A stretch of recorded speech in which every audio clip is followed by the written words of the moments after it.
America, Russia, Bharat, চীন এখন বাংলাদেশকে নিয়ে তারা একটি খেলায় মেতে উঠেছে।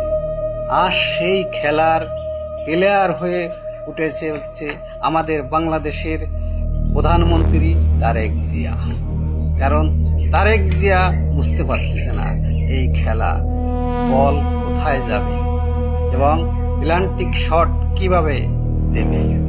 কারণ তারেক জিয়া মার্কিন চুক্তি করে বসে আছে এবং তারপরে তারেক জিয়া চীনের সাথে আবারই চুক্তি করেছে। আর এদিকে রাশিয়া, ভারত এবং আমেরিকা এরা তিনজন ক্ষেপে আছে এই আমাদের যে তারেক জিয়া সরকারের প্রতি। কারণ চীনের সাথে এদের একটা সুসম্পর্ক নাই এবং এরা বাংলাদেশকে দিয়ে এই খেলাটা শুরু করতে চাচ্ছে।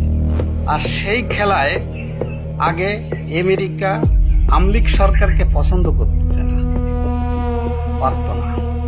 করত না।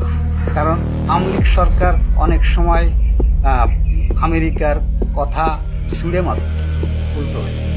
এখন দেখতেছে যে তারেক জিয়া সরকারের দিয়ে হবে না, এটা আমেরিকা বুঝতে পারছে, ভারত বুঝতে পারছে।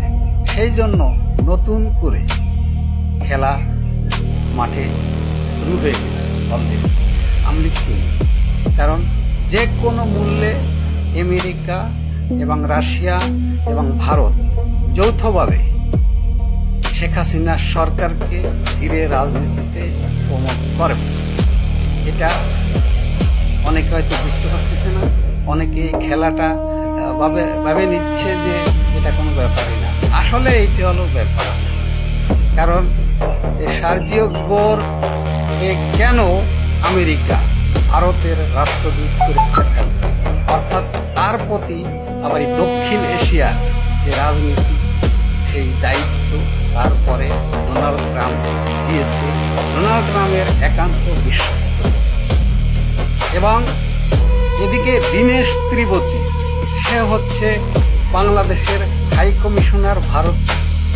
কারণ তাকে নরেন্দ্র মোদীর একান্ত আপন লোক, কাছের লোক, বিশ্বস্ত লোক।